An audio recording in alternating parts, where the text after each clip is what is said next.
Hello everyone, कैसे हैं आप सब। एक बार पुनः शिव कोचिंग क्लासेस पर स्वागत है। क्लास 12 फिजिक्स एनसीईआरटी में चैप्टर नंबर 2 स्थिर वैद्युत विभव तथा धारिता, इसके लगभग 50 ऑब्जेक्टिव क्वेश्चन देखने वाले हैं। जो बच्चे पहली बार चैनल पे आए हैं, चैनल को सब्सक्राइब जरूर कर लें और प्लेलिस्ट हमारा बना हुआ है, प्लेलिस्ट में आप लोग क्रम से जाकर के देख सकते हैं। चलिए, पहला क्वेश्चन है बच्चों, विद्युत धारिता का मात्रक क्या होता है। विद्युत धारिता का मात्रक बताना है, ठीक है। तो धारिता का मात्रक 4 ऑप्शन है, वोल्ट, फैरेड, न्यूटन, एम्पियर। तो यदि हम विभव की बात करते हैं तो वोल्ट होता है, बल का मात्रक होता है न्यूटन, तो धारिता का होगा फैरेड और धारा का होता है एम्पियर।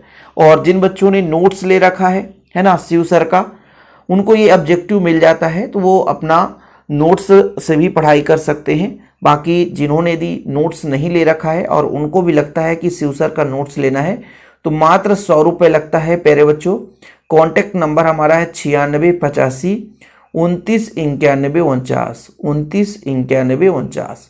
ध्यान रखिएगा, प्रॉपर आपको ऑल चैप्टर नोट्स दिए जाते हैं। जो भी शिव सर से नोट्स लेना चाहते हैं तो व्हाट्सएप पे संपर्क कर सकते हैं।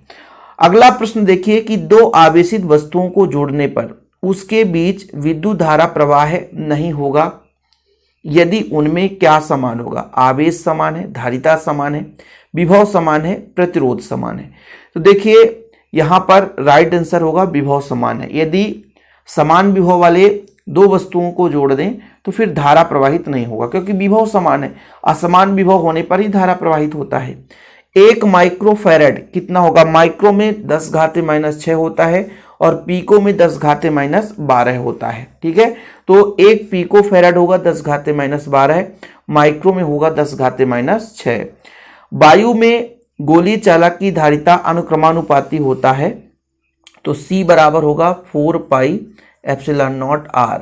तो भाई R के क्या है, सीधा समानुपाती होता है त्रिज्या के, है ना, त्रिज्या के समानुपाती होता है। तो गोले के त्रिज्या के समानुपाती या अनुक्रमानुपाती होता है। Option number B is the right answer. Next question है, संधारित्र की जिस पट्टिका पर आवेश को संचित किया जाता है वो क्या कहलाता है। देखो, जिस पर आवेश को संग्रहित करते हैं वो संग्राहक पट्टिका है, नाम से ही, है ना। और जो जमीन से संपर्क जिसका बना रहता है उसे संघनक पट्टिका बोलते हैं। भूधृत मतलब जो जमीन से जुड़ा रहता है, क्योंकि पहला जिसमें हम आवेश देते हैं, है ना, दूसरा जिसका संपर्क पृथ्वी से होता है वो संघनक पट्टिका कहलाता है। संधारित्र टोटल कितने प्रकार के होते हैं। तो वैसे अब एनसीईआरटी में, ओल्ड एनसीईआरटी में 3 प्रकार के होते थे, अब न्यू एनसीईआरटी में सिलेबस में नहीं है। लेकिन संधारित्र के यदि प्रकार कोई पूछ दे तो आप बता सकते हो कि 3 प्रकार के होते हैं, ठीक है। कितने प्रकार के होते हैं, 3 प्रकार के। निर्वात में निर्वात का परावैद्युत स्थिरांक कितना होता है बच्चों। तो निर्वात का परावैद्युत स्थिरांक 1 होता है, ठीक है। बाकी टेफ्लॉन का परावैद्युतांक 2.1 होता है। आगे देखिएगा, समांतर पट्टिका वायु संधारित्र में जब वायु के स्थान पर उच्च परावैद्युत नियतांक का एक माध्यम रख दिया जाए, ठीक है, एक माध्यम रख दिया जाए तो संधारित्र की धारिता क्या होती है। तो मैं आपको एक फार्मूला बता देता हूं कि समांतर प्लेट संधारित्र की धारिता का सूत्र होता है एप्सिलॉन नॉट के ए। यदि बच्चों यहां पर देखो, ये किन किन पर डिपेंड करता है। के का मान बढ़ाएंगे सी बढ़ेगा, ए का मान बढ़ाएंगे सी बढ़ेगा, लेकिन डी दोनों प्लेटों के बीच की दूरी बढ़ाएंगे तो सी का मान कम हो जाएगा। लेकिन यहाँ पर बात की जा रही है के परावैद्युतांक नियतांक का मान बढ़ाएंगे बच्चों, माध्यम बढ़ाएंगे तो धारिता बढ़ जाती है। तो ऑप्शन नंबर ए जो है वो करेक्ट आंसर होगा। अगला प्रश्न है, किसी पदार्थ का परावैद्युत नियतांक हमेशा क्या होता है बच्चों, 1 से अधिक होता है, ठीक है। परावैद्युत नियतांक हमेशा 1 से अधिक होगा, तो 1 से अधिक होगा, यहाँ पर हमेशा अधिक होता है तो 1 से अधिक होगा। 3 संधारित्र जिनमें प्रत्येक की धारिता C है, ओके। तो श्रेणी क्रम मतलब, है ना, सीरीज कॉम्बिनेशन, है ना। तो 1/CS सीरीज कॉम्बिनेशन की बात की जा रही है। तो 1/C1 + 1/C2 + 1/C3 सबका सेम है बच्चों, यानी 1/C + 1/C + 1/C, मतलब आपका हो जाएगा 3/C, है ना। ये हो जाएगा CS। अब हमको CS मतलब C/3, राइट आंसर क्या हो जाएगा, C/3 है, ओके। ये दे सकते हो भैया, chapter number option number C है ना। चलिए अगला देखिए, HCl और NaCl किस प्रकार के अणु हैं। तो HCl जब बात करते हैं तो H पॉजिटिव Cl नेगेटिव में टूटता है, NaCl की बात करते हैं तो Na पॉजिटिव Cl नेगेटिव में टूटता है। तो ये आपके ध्रुवीय है, ठीक है, क्या है, ध्रुवीय है। संधारित्रों के समांतर क्रम संयोजन में जो राशि प्रत्येक संधारित्र के लिए समान होता है। देखो जब हम श्रेणी क्रम संयोजन करते हैं तो आवेश समान रहता है, और जब समांतर क्रम संयोजन करते हैं तो भैया विभवांतर समान रहता है। क्या समान रहता है, विभवांतर। यदि कई संधारित्र उपलब्ध हो, उनको समूहन में उच्चतम धारिता निकालना है तो समांतर क्रम में जोड़ देना, ठीक है, ध्यान रखिएगा। देखो यहां पर देखो जरा, यदि आप डिवाइड में निकालोगे तो वैल्यू कम होगा, और ये अपना है श्रेणी क्रम, तो कम निकालना है तो श्रेणी क्रम जोड़ दो, और ज्यादा निकालना है तो C बराबर होगा C1 प्लस C2, जितने भी हैं सीधा जोड़ने से आएगा। तो इतना याद रखिएगा आप लोग कि भाई यदि हमको बढ़ाना है, धारिता ज्यादा प्राप्त करना है तो फिर हमको समांतर क्रम में जोड़ना है, और यदि धारिता कम प्राप्त करना है तो हमको श्रेणी क्रम में जोड़ना है। अगला प्रश्न है, किसी भी चालक द्वारा आवेश संग्रहित करने की क्षमता को क्या बोलते हैं। यानी आवेश को ग्रहण करने की जो क्षमता है वो क्या कहलाएगी, धारिता कहलाती है। परावैद्युत सामर्थ्य का मात्रक होता है, परावैद्युत सामर्थ्य का मात्रक क्या होता है। तो परावैद्युत सामर्थ्य का राइट आंसर होगा बच्चों वोल्ट प्रति मीटर। ये ऑप्शन ए बटा में लिखा है ना, ये प्रति है, ठीक है, वोल्ट पर मीटर, ठीक है। समांतर प्लेट संधारित्र में प्लेट के बीच की दूरी बढ़ाने पर, मैंने आपको अभी जस्ट एक फार्मूला बताया कि दूरी बढ़ाएंगे ना बच्चा, ये जरा देखो, दूरी बढ़ाएंगे तो धारिता कम हो जाएगी, दूरी व्युत्क्रमानुपाती होता है, तो दूरी बढ़ाएंगे तो धारिता कम हो जाएगी, घट जाएगी, ठीक है। वहीं पे समांतर प्लेट संधारित्रों के प्लेट के बीच परावैद्युत माध्यम भर दें तो भाई परावैद्युत माध्यम K के ऊपर डिपेंड करेंगे, ये K का मान बढ़ेगा तो C का मान बढ़ जाएगा। ऐसे ही आगे देखो, समांतर प्लेट संधारित्र की दो प्लेटों के बीच विभवांतर नियत है, परावैद्युत पदार्थ बीच में रख दें तो तीव्रता में कोई बदलाव नहीं होता, तीव्रता में कोई बदलाव नहीं रहता, तो ऑप्शन नंबर बी हो जाएगा राइट आंसर। तीव्रता अपरिवर्तित रहती है, ठीक है, तीव्रता अपरिवर्तित रहती है। आगे देखिए, संधारित्र की प्लेटों के बीच वायु के स्थान पर कुचालक माध्यम रखेंगे तो बढ़ती है। पहले से बता दिया गया भाई कि यदि आप लोगों को है ना K का मान बढ़ाना है तो C का मान बढ़ेगा। दो संधारित्रों को श्रेणी क्रम में जोड़ने पर, श्रेणी क्रम में जोड़ते हैं तो क्या समान रहता है। मैंने आपको बताया श्रेणी क्रम में आवेश समान रहता है, समांतर क्रम में विभव समान रहता है। दो संधारित्रों को समांतर क्रम में जोड़ने पर क्या समान रहेगा, विभव समान रहेगा, ठीक है। ये वाला क्वेश्चन बच्चों आंकिक क्वेश्चन है।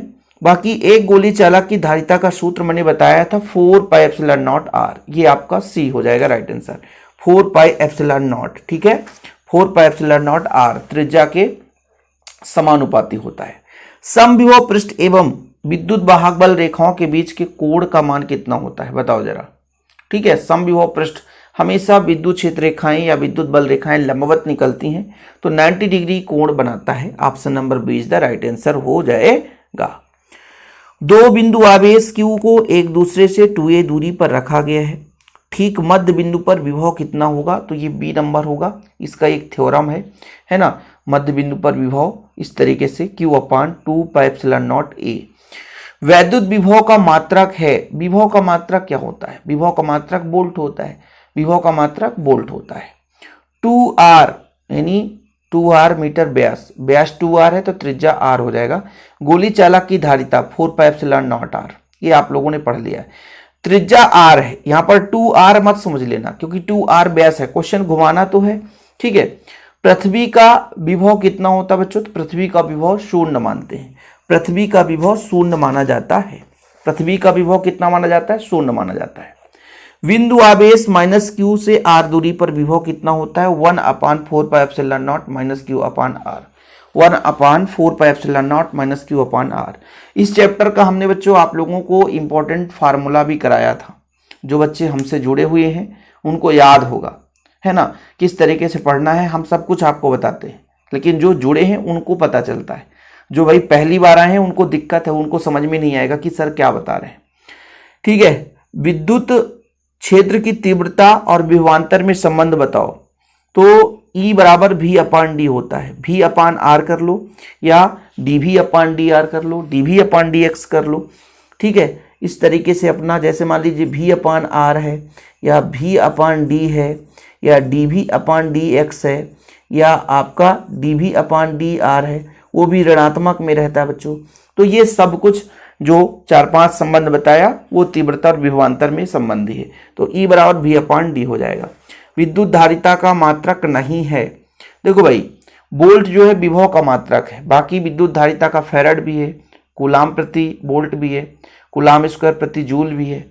ओके, एक समांतर प्लेट संधारित्र को आवेशित करने के पश्चात उनके प्लेटों के बीच की दूरी बढ़ा दी जाए तो विभवांतर क्या होगा। देखो, दूरी बढ़ाते हैं तो धारिता कम होती है तो विभवांतर बढ़ जाएगा। धारिता कम भले होती है लेकिन विभवांतर बढ़ जाएगा। समांतर प्लेट संधारित्र में विद्युत क्षेत्र के रूप में ऊर्जा संचित रहती है। कहां पर रहेगा, धनात्मक प्लेट पर, ऋणात्मक प्लेट पर, दोनों प्लेटों के बीच परावैद्युत माध्यम में। तो इसका ऑप्शन नंबर सी हो जाएगा, दोनों प्लेटों के बीच माध्यम में संरक्षित रहती है। आगे मैंने आपको बताया कि विभव प्रवणता किसके बराबर है, ये अपना dV अपान डी एक्स, ई का जो संबंध है dV अपान डी एक्स होता, dV अपान डी आर होता। ठीक है, एक गोली चालक को आवेशित करने पर उसके केंद्र पर तीव्रता कितना होता बच्चों, है ना। एक गोली चालक को आवेशित करने पर केंद्र पर तीव्रता शून्य होगी, केंद्र पर तीव्रता शून्य होगी।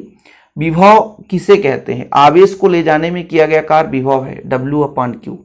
आवेश को ले जाने में किया गया कार्य ही आपका विभव है। एक समविभव तल के एक बिंदु से दूसरे बिंदु तक ले जाने में किया गया कार्य क्या कहलाता है।